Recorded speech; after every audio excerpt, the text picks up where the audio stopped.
We owe them just by having a great day, just being us, loving each other, man. Just great perspective, just how blessed are we that we get to go do what we do with you guys.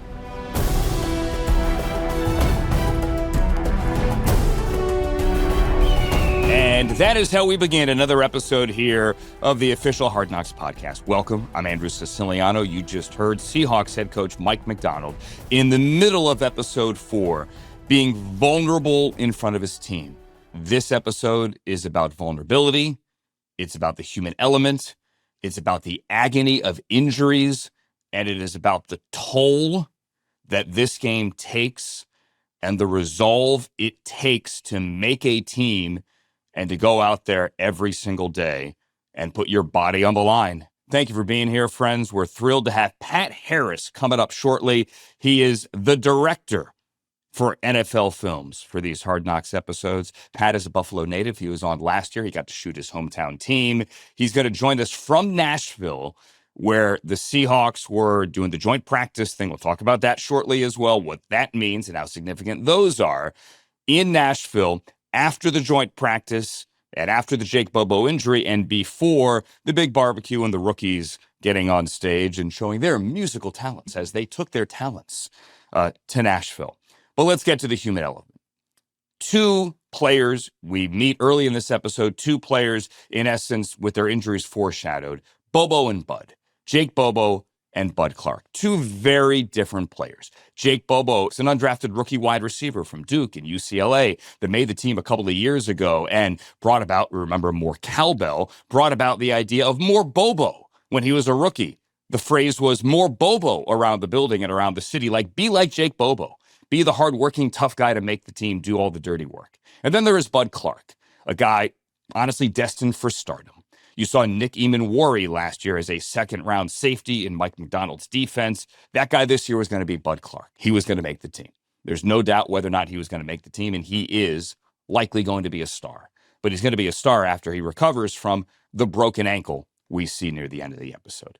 Let's get to Jake Bobo. The first scene in this show is wide receiver coach Frisman Jackson, who we saw a couple of weeks ago pushing a superstar to be better in Jackson Smith-Njigba, here pushing a guy that has been known or has come to be known for his grit, his determination, his dirty work, his blocking. He pushes Bobo to be Dennis Rodman or Udonis Haslem if you're a Heat fan, or Draymond Green if you're a Warriors fan and you watch that era of Steph and Clay and Draymond Green. I need you to be that guy. I'm protecting them dudes, right? And I'm gonna do all the shit that don't show up on the stat sheet. But everybody in the building is appreciative of all the work. Because at the end of the day, that's what matters, right? You think I didn't know that? And then the self-awareness from Jake Bobo pushing back, it struck me. It made me love the guy even more. He says, basically, do you not think that I'm self-aware to know I'm, at best, the 4th receiver and special teams guy? Do you think I didn't know that? Of course he does. And then there's Bud Clark with his family, the little kid on the field, his fiance. It's adorable. That, again, is foreshadowing injuries. Now let's get to the injuries. I spoke earlier about the vulnerability here, the human element. You see and you hear, because they are both in obvious pain, the excruciating nature of these 2 injuries. We start in the joint practice with Bobo. He tore his ACL. He knows immediately. He grabs his knee. He screams in pain. For anyone that might question Jake Bobo's toughness, remember that last year he broke his hand in the NFC Championship game. He subsequently had surgery and 2 weeks later played in the Super Bowl. He's a tough guy, but he's screaming in pain. Bud Clark, conversely, on the field, game action, live action on Sunday night.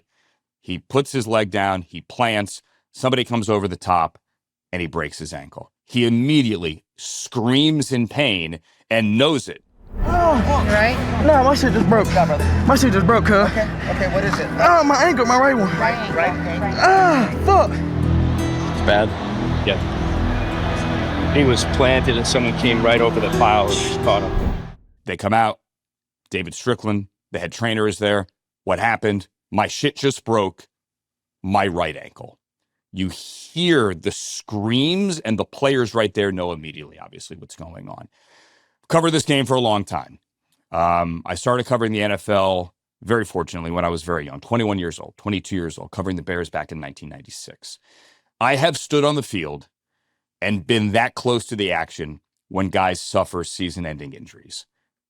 For Jake Bobo, it's season-ending. For Clark, you hope he comes back late in the year. So these two injuries with these guys mic'd up, the vulnerability of seeing that and hearing that and feeling that and seeing the reaction from their teammates, their coaches, the cutaways to Mike Macdonald. Oh. To see the opposing team, the Titans, immediately, in the Jake Bobo case, drop to a knee. To see the solidarity of them all surrounding the cart when Bud Clark gets carted off. This isn't like Damar Hamlin where you don't know if the guy's going to make it. This is a broken ankle, but they heard those screams. And I feel like the modern athlete does that far more than when we were kids. When we were kids, if players were all around the cart, it meant it was really, really bad. This guy's going to the hospital. Now it's, you're my brother. I've gone to battle with you, figuratively speaking, and I'm here for you. And what really got to me was when Bud Clark is in the locker room and they're wrapping his ankle and they're trying to put the boot on and he's FaceTiming with his family. And you hear his son through the phone go, "Daddy, are you okay?" He's making that grimace. He's like, "Yeah, I'm okay." That got me.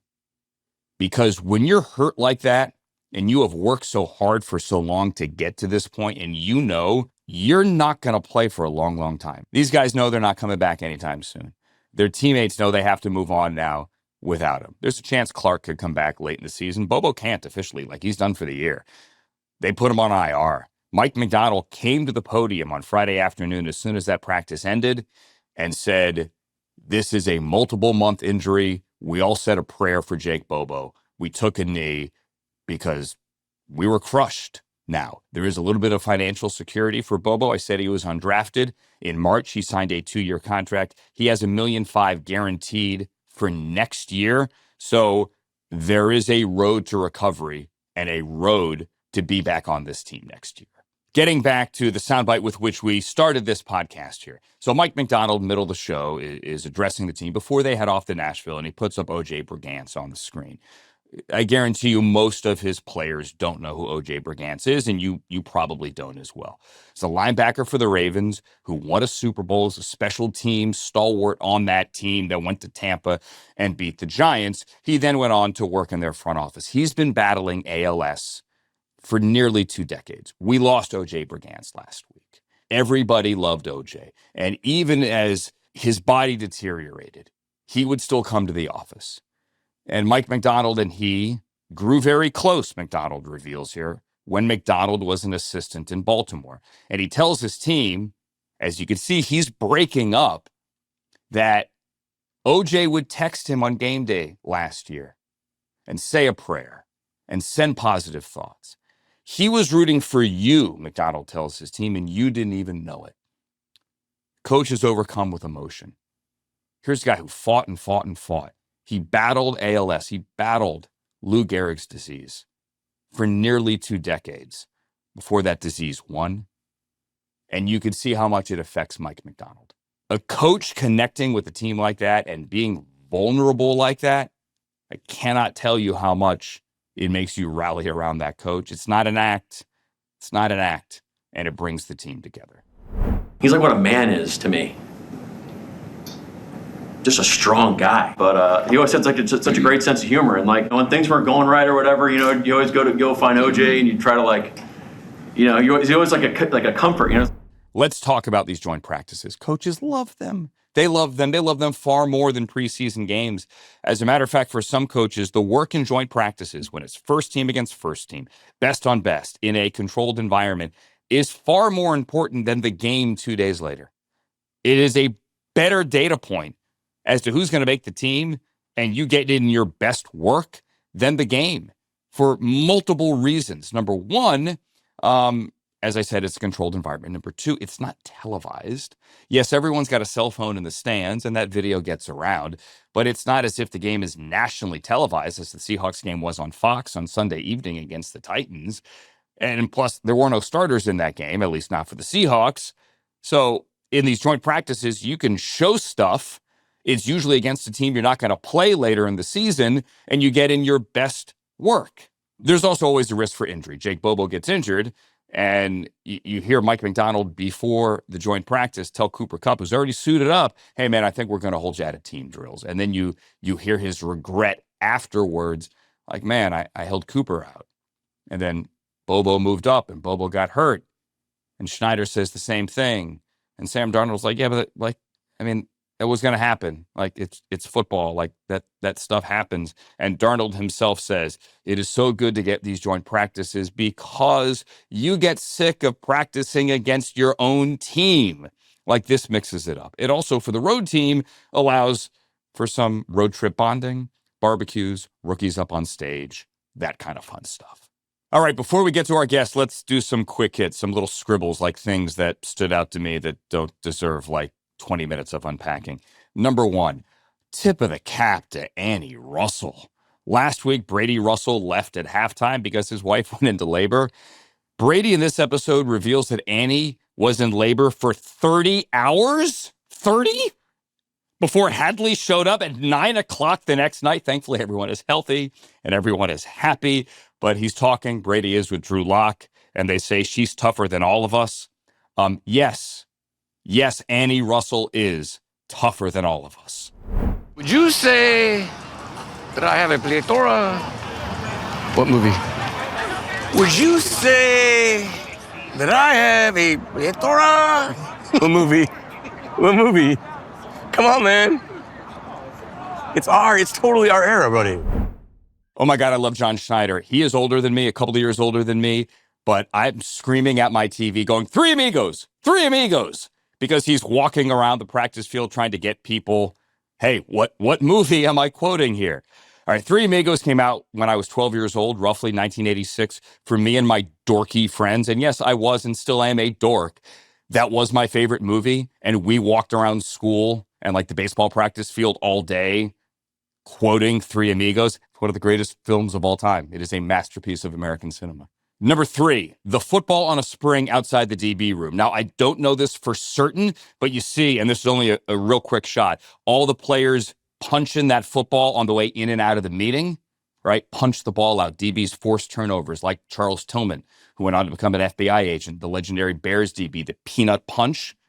Football on a spring outside the DB room. I love that. Number four, who knew?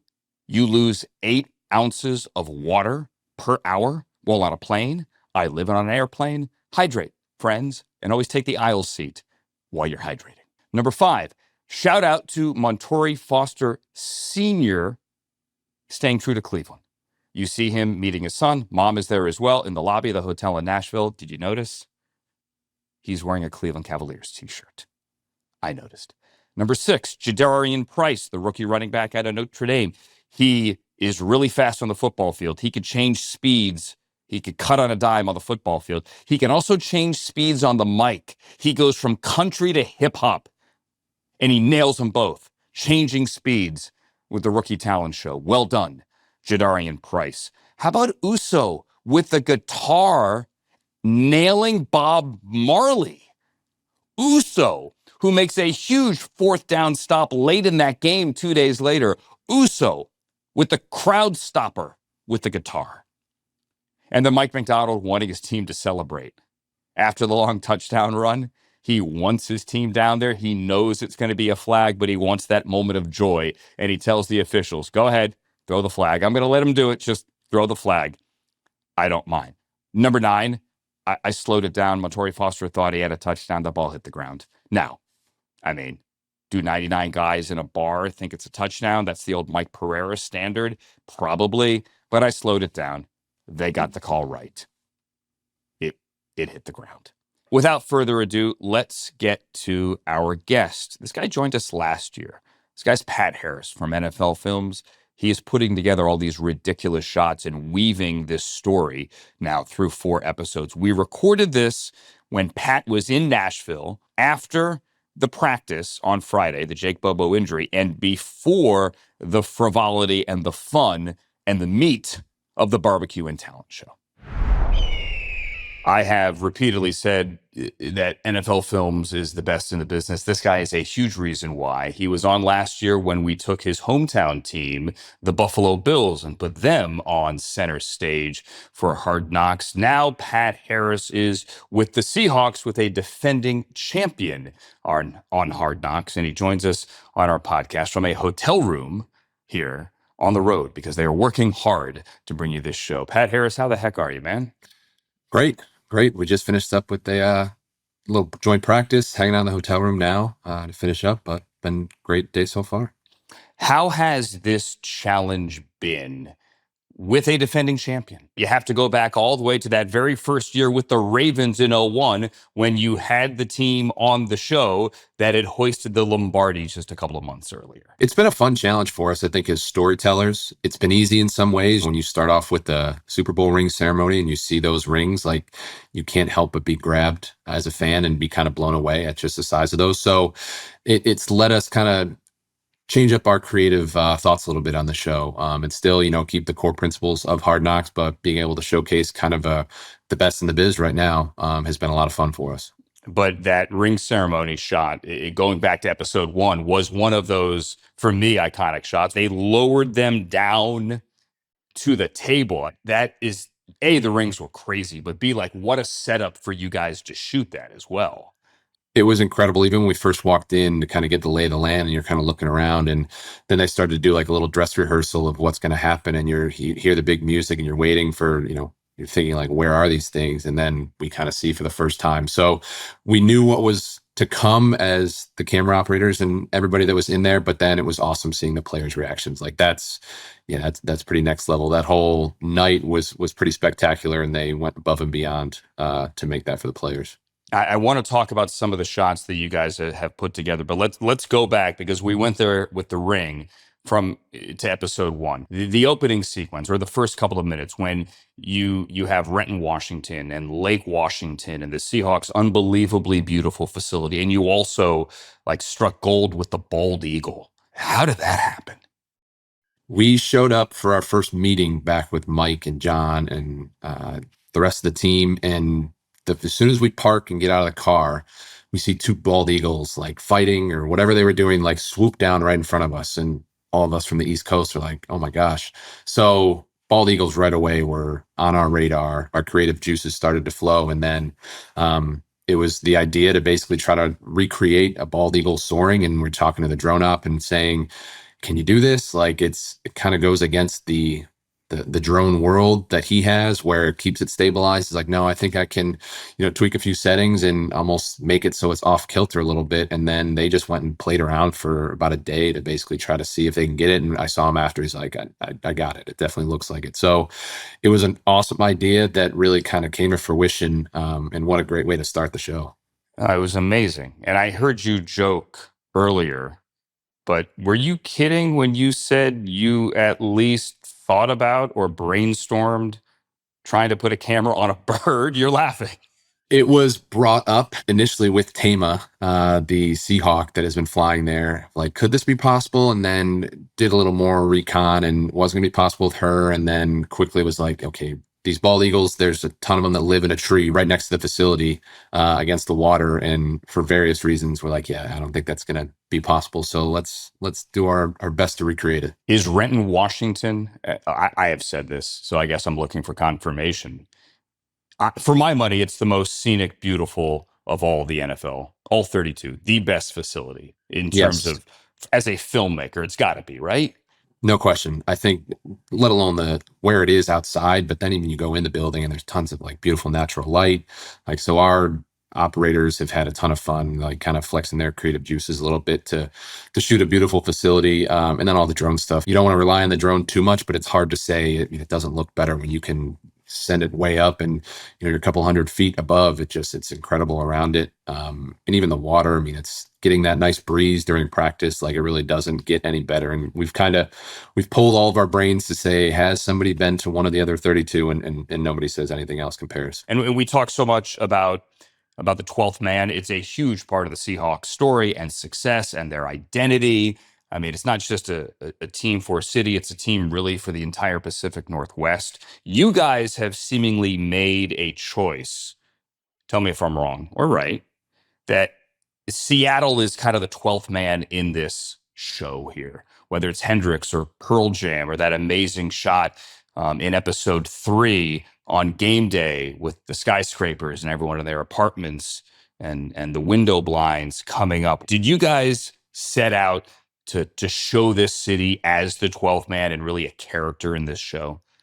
100%. Coming off of last year and kind of using Bill's Mafia in that same light, we knew we couldn't just copy and paste and do the same thing, like both incredible fan bases. So I think we tried to take a slightly different approach, and lots of, tips of the cap to some of the incredible music that's here. The 12th man stuff was one of our directors was familiar with kind of that process and the lighting of it.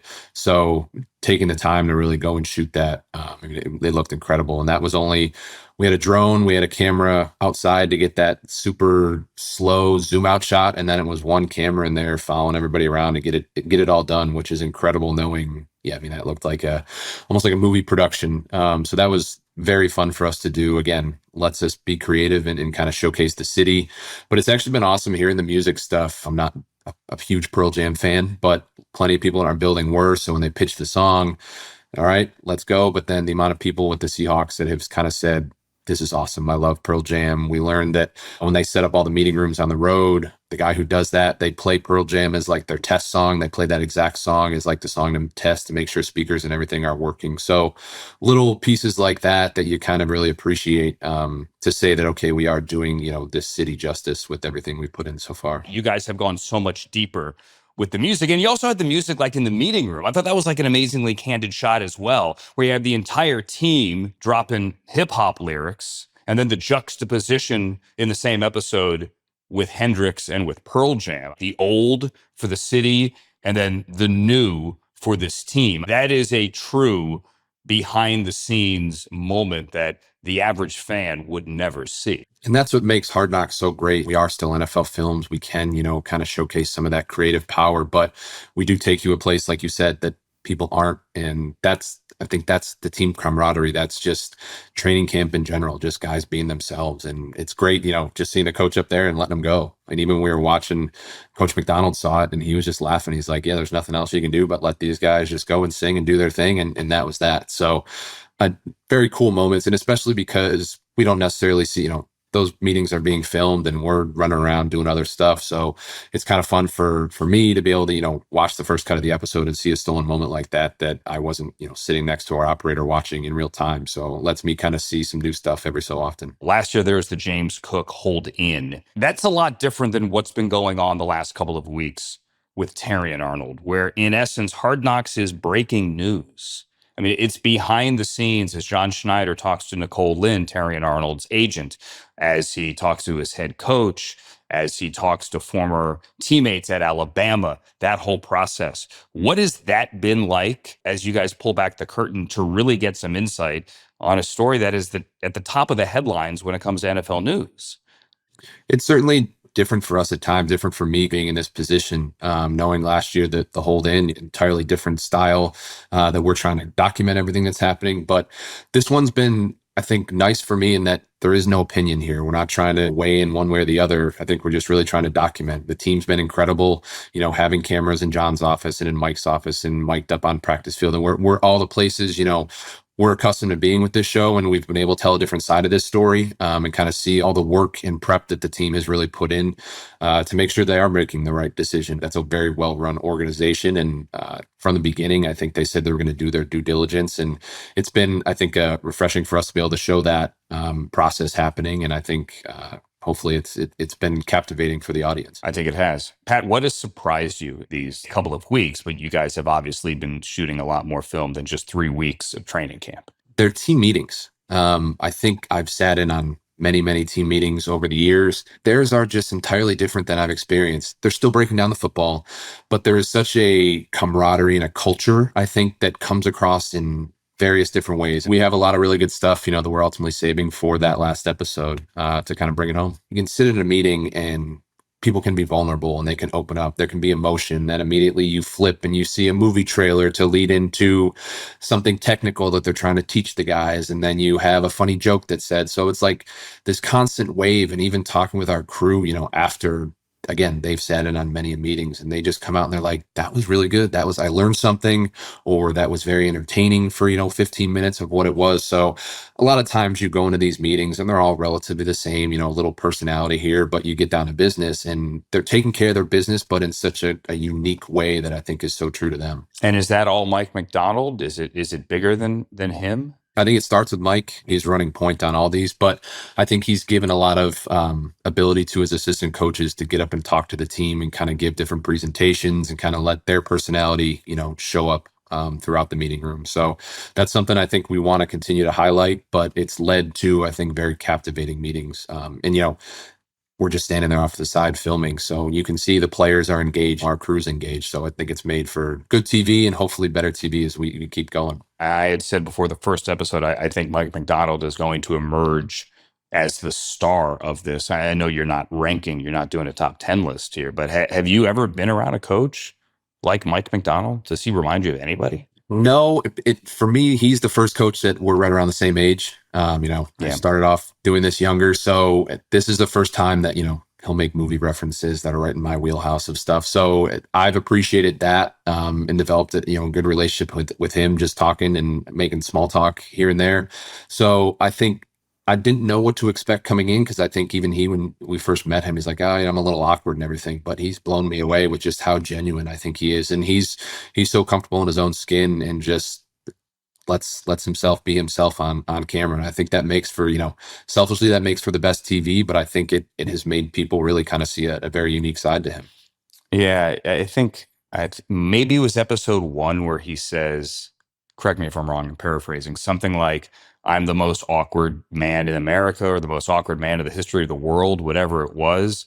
I mean, that is self-deprecating, but I don't think it's self-loathing. I think there's a method to his madness to be vulnerable in front of his team. No question. Like he'll make a joke and it doesn't land. He's like, oh, I really thought that was going to hit a little better. And like guys laugh and they appreciate. So yeah, he's just himself. Like it's so cliche to say, but I think sometimes that's not always the case with coaches, and not that we've had in the past, but you see different stuff over the years and guys trying to be something they're not. And he's just himself. And I think players really respect that. They know when he's being himself. And I think that lets them, be goofy or, say something funny or whatever it is. And I think there's a safe space to just be themselves. Give me an idea of the kind of challenge. How many people are on the road as the team goes to Nashville for a joint practice in like 105 degrees and horrible southern humidity?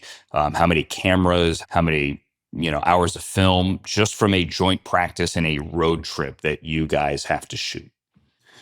Yeah, so we typically show up to practice with 8 cameras.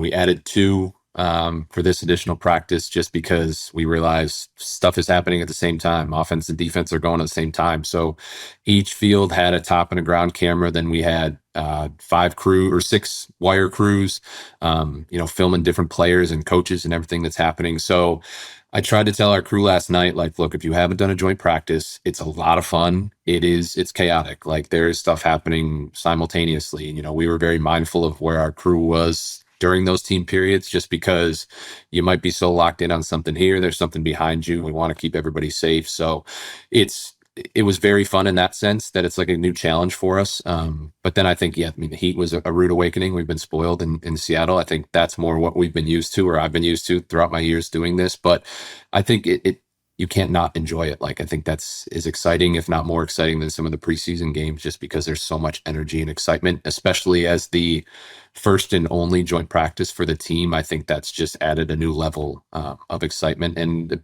both teams got really good work in. That was kind of coach's mindset from, starting from days before last night in the team meeting, that they just wanted to work. And from my vantage point, it seems like they did that. And it's more than just the joint practice. There are a lot of layers and storylines here. There was the heartbreaking Jake Bobo injury on Friday. There's a game, obviously, coming up as well that you guys have to shoot. But there's also like a barbecue, and there's rookies doing rookie things on their first road trip as well. So you guys kind of have to fan out, and we see this in the episode, fan out throughout the entire city. No question. It takes a lot of prep, a lot of conversations, talking to the barbecue place to make sure we know where to film, how to film, what we're filming. So it's constant. Same thing with the Titans. Like, I think working with them, and they were great to just coordinate where we can have space for, our 30 to 40 person crew that's showing up, and making sure, we know where to go on the field, and tons of prep and everything that, you watch the episode and it's just like, all right, they capture the stuff they normally do, but there's so much prep and work that goes into it. Rookie shows are always a blast too. So that's always a fun one to get to peer in on. And again, I feel very fortunate that I get to watch a lot of those over the years. How many, when all is said and done, by the time you put the show to bed, I don't mean this week, I mean the entire series, how many hours of film will you shoot? I always have heard and seen and kind of talked to our people, it's 300 hours for every 1 hour that makes TV. So you're going on 1,500 hours for about 5 hours worth of content, which is, it's nuts.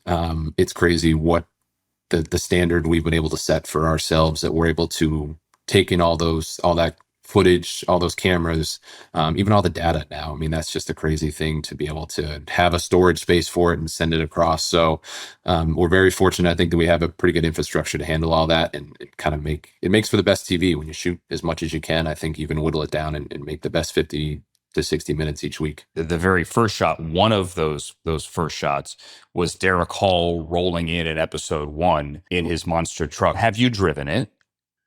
No, I wish. Okay. I don't know if I wish, but it'd be fun in a safe space to hop in there.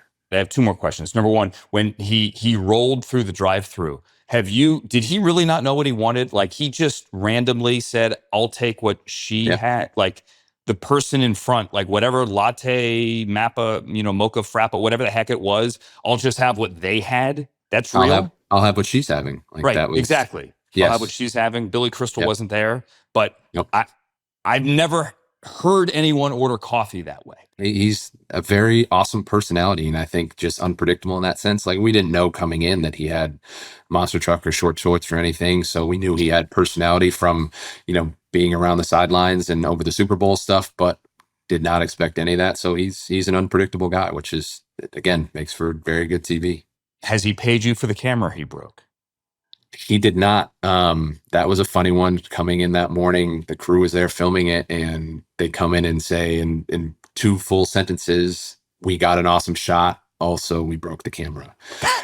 Thankfully, it was a very, in the grand scheme of cameras that we have, it was one of the cheaper ones, and I would say it's definitely worth that. Was not planned to do that.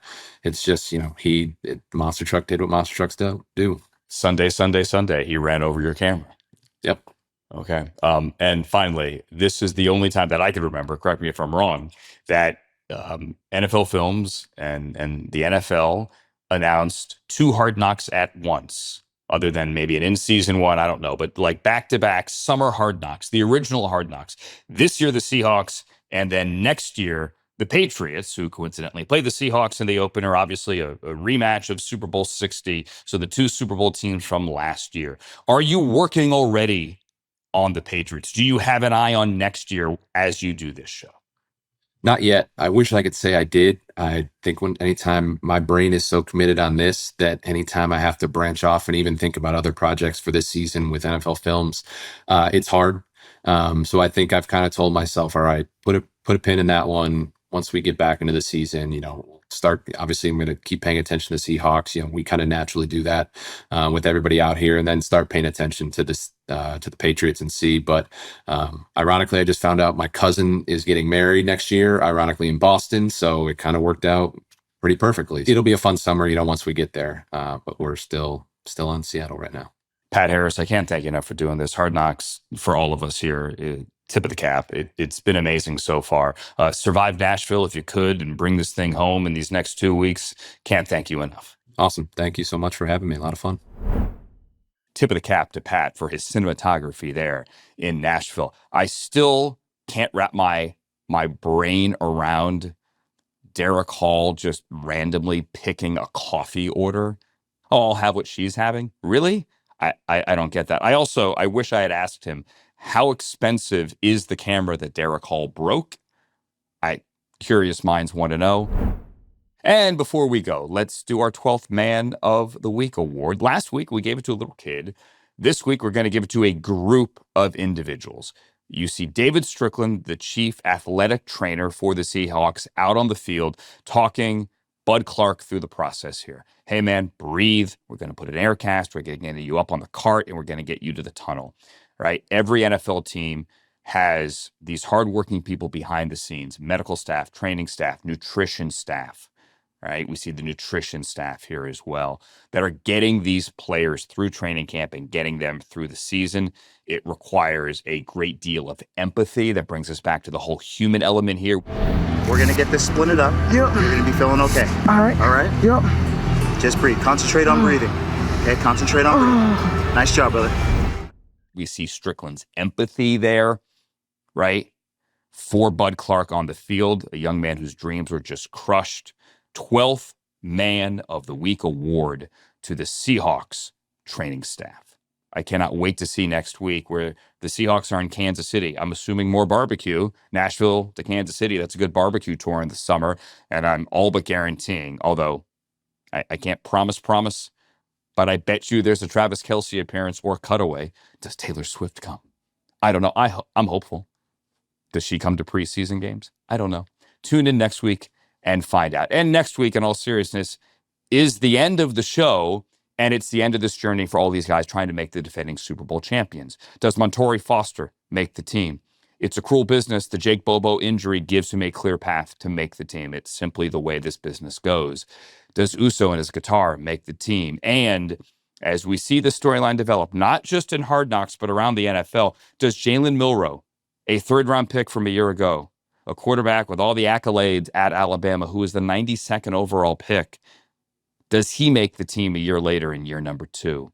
That is a storyline for next week as well. As jobs are on the line and the ultimate reality show that is the National Football League and Hard Knocks comes to its summer conclusion. That's going to do it for this episode. We thank you for joining us. Friends, join us next week when rosters get trimmed down and our journey with the Seahawks finally comes to an end. Thank you for Pat Harris joining us, and thank you to you for joining us as well. We want your feedback. So find us on social media, or me on social media, on X or on Instagram. I'm at Andrew Siciliano, common spelling. You can also drop in comments on YouTube or wherever you get your podcast. Thanks to Pat Harris for joining us. And we ask you to join us next week. The podcast drops as soon as the final episode drops. You can watch Hard Knocks, the season finale, at 9 p.m. Tuesday on HBO Max. Until then, again, I'm Andrew. So long, everybody. The Hard Knocks podcast is a production of HBO and NFL Films in partnership with Pod People. The show is produced by Buffy Gorilla, Tony Mantilla, and Brian Rivers. This episode edited for video by Kai Lee and Eric Wynn. Marina Pies is our sound designer. Special thanks to Michael Gluckstadt and Kenya Reyes from the HBO podcast team.